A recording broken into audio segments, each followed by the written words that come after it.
Hello everyone, I am Mirunalini. Today I am presenting my internship project titled EV and ADAS control system using STM32 in the Pixim lab. As it is a virtual project, to achieve this I am using Pixim lab and a real-time Python dashboard. So the main objective of this project is to simulate an electric vehicle controller integrated with an advanced driver assistance system in a virtual environment. So throughout this project, I have learned so many things like acquiring sensor data and processing it in real time and communicate with the Python using UART, etc. So here, before discussing the implementation, let me briefly introduce the major modules in this project. As I split the project into three major modules, the first one is the EV controller, which is responsible for reading accelerator, brake, then state of charge. Battery state of charge means SOC and the motor temperature using the potentiometer in the Pixem lab. And using this value, I will calculate the vehicle parameters like speed and remaining driving range. The second module is the ADAS engine, which improves vehicle safety by detecting nearby obstacles using ultrasonic sensors and generating collision warnings. The collision warnings may be a critical, advisory, etc. The third module is the fault handler. Here, three faults are included, like when there is a low SOC or when the motor temperature is too high and when the collision is detected. So these are the major abnormal conditions happens in the system and these faults are reported. Then finally, all processed information is sent to the Python dashboard using the UART so we can check the real-time vehicle status. So by looking into the modules, we can conclude these are the major components used here. They are potentiometers, ultrasonic sensor, and LEDs for visual outputs. So let's look into the functional requirements. This project requirements are divided into two categories. The first category is the EV ADAS, I mean EV controller. Here the STM32 continuously reads the accelerator and brake values from the potentiometer at 100 Hz means 10 milliseconds. Using this value, it will estimate the vehicle parameters as I already said like speed and the SOC. Using the SOC, I will, by estimating the SOC, I will calculate the remaining driving range and this will support different modes like eco, normal and sport modes. And the next category is the ADAS engine. The controller periodically triggers three ultrasonic sensors to measure the obstacle distance. Here the period says 100 milliseconds. Using the front sensor distance and the vehicle speed, it helps to calculate the time to collision value. If an obstacle is detected very close to the vehicle, warning or a critical collision alerts are generated. Similarly, the left and right sensors are used for blind spot detection and parking assistance. So these are the overall functional requirements we should include in this project. So let's look into the system architecture. And the input section consists of a potentiometer and a ultrasonic sensor, which can be simulated in Pixel Lab. These sensor values are then read by the STM32 Bluetooth through the ADC and GPU pins. Then timers and interrupts are used here. Then some EV and ADAS logic and algorithms are used, which will process the data and that processed data that can be transmitted through UART to the Python dashboard for real-time status checking. And let's look into the inputs in deep. The potentiometers, which will give accelerator value, brake value, SOC, and motor temperature, which is connected to these respective pins. And three different ultrasonic sensors are used for calculating the front, left, and right distance. And the core algorithm is used, as I already said, there is EV algorithm and ADAS algorithms are used. The first, in the EV algorithm, it calculates vehicle speed based on the acceleration input using the simplified physics model. And the SOC estimation, which can be updated using the power consumption. It also predicts the remaining driving range depending on the battery capacity and driving conditions. The second algorithm is the ADAS. Here, time to collision is calculated using this equation TTC equal to distance by speed. Then different collision levels. As I already said, the controller decides whether to generate a warning like advisory or a critical collision alert. Then the left and the right ultrasonic sensors are also used to detect blind spot and activate parking assistant. So what are the outputs we will obtain from this project is a complete Python real-time dashboard. Here the vehicle speed is displayed using the speedometer, battery status using an SOC bar, and the obstacle information through a bird's eye ADAS view. So we can also see the real-time speed history, which will look like a graph. Then the LED indications for visual feedback. Here, the collision have a different LED, blind left, blind right, and fault. Collision is red and blind left is green LED, right is blue LED, and fault is a yellow LED. So, as I already said, there are many peripherals used here to achieve this project. GPIO pins were configured for LEDs and ultrasonic trigger signals. ADC modules will be here 12-bit, which reads the analog values from potentiometer. UART1 is used for the communication to the Python dashboard. Then timer 2 will generate a periodic scheduler for executing tasks at a fixed intervals. And timer 3 measures the ultrasonic echo pulse width for distance calculation. Then the interrupts are used for accurate timing and efficient event handling. So all these peripherals are configured and programmed using the HAL drivers or HAL library.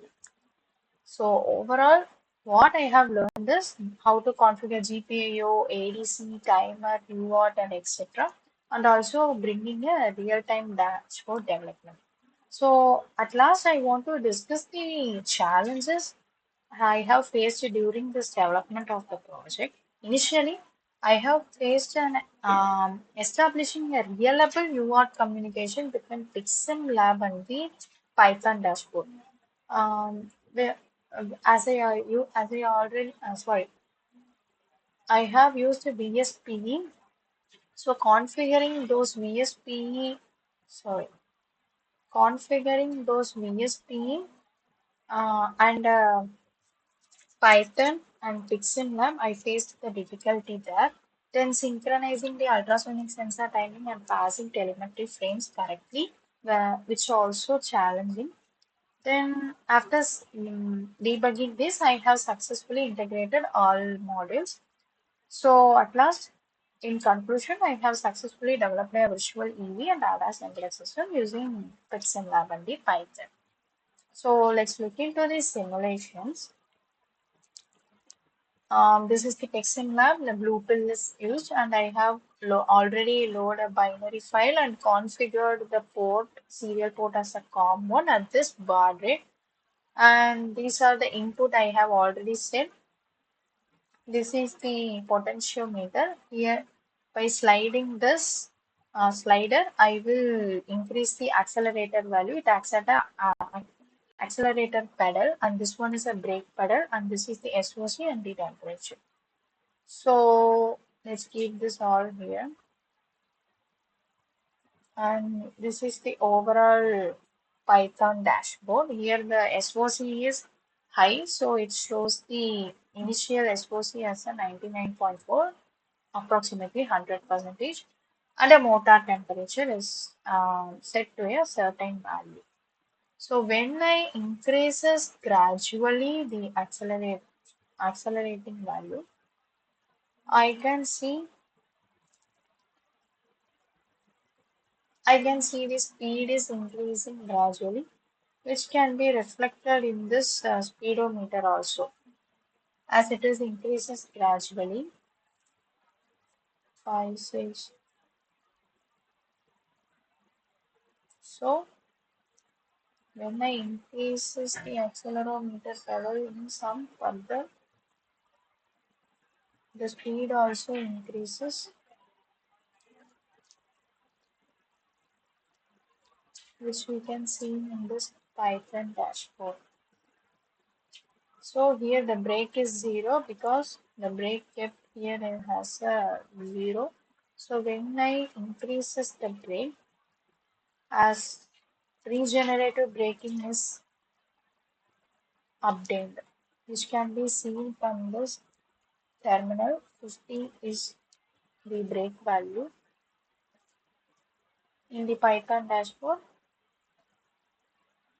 We can also see the range it will cover in the future. So when the brake pedal is pressed, the regenerative braking is activated, the vehicle decelerates and the motor torque is reduced. So the motor torque value we can see here in this terminal. Also here the torque is negative because the brake is applied. So when the in this terminal we can see when the accelerator is increased, the torque is positive. So this shows the brake and accelerator working properly. So now let's look into the blind spot detection. So first let's see the collision.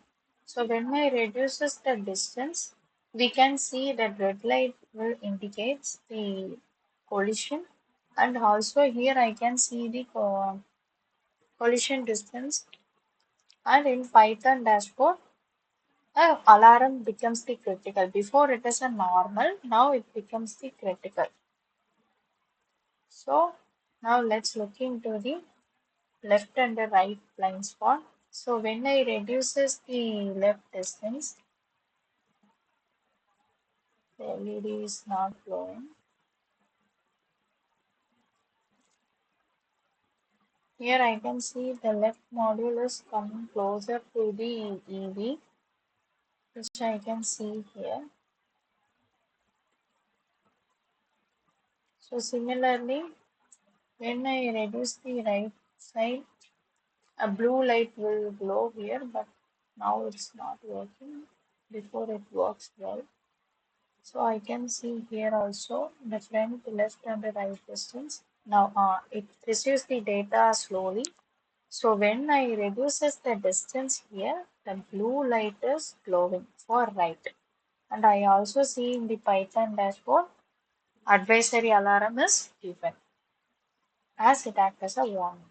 So also we check for left and wait for some seconds. The green light will glow. Yes, it is glowing. And here advisory alarm is generated. Okay. Now, as I already said, here the fault is also established. The three types of fault I have already said. When the collision is detected, fault light is glowing, and when the motor temperature is increased, the fault light will be glowing. So this is the overall Python dashboard, which is the our major output we have to achieve. So the speedometer will give the speed. When I increase the accelerator pedal, when I increase the accelerator pedal, I will see the speed will increase, and the speed history graph is also visible here. It also gives torque, acceleration, brake, and motor temperature, then alarm. So when the accelerator pedal is pressed, the torque becomes positive. When the brake pedal is pressed, torque is negative. So these are the overall output we have achieved in this project. So at last, I want to say that this project helped me to understand how different embedded peripherals work together to build a real-time real-time application. And also this project demonstrates real-time sensor acquisition, embedded processing, reward communication, and etc. It's providing a good understanding of the embedded system. So thank you.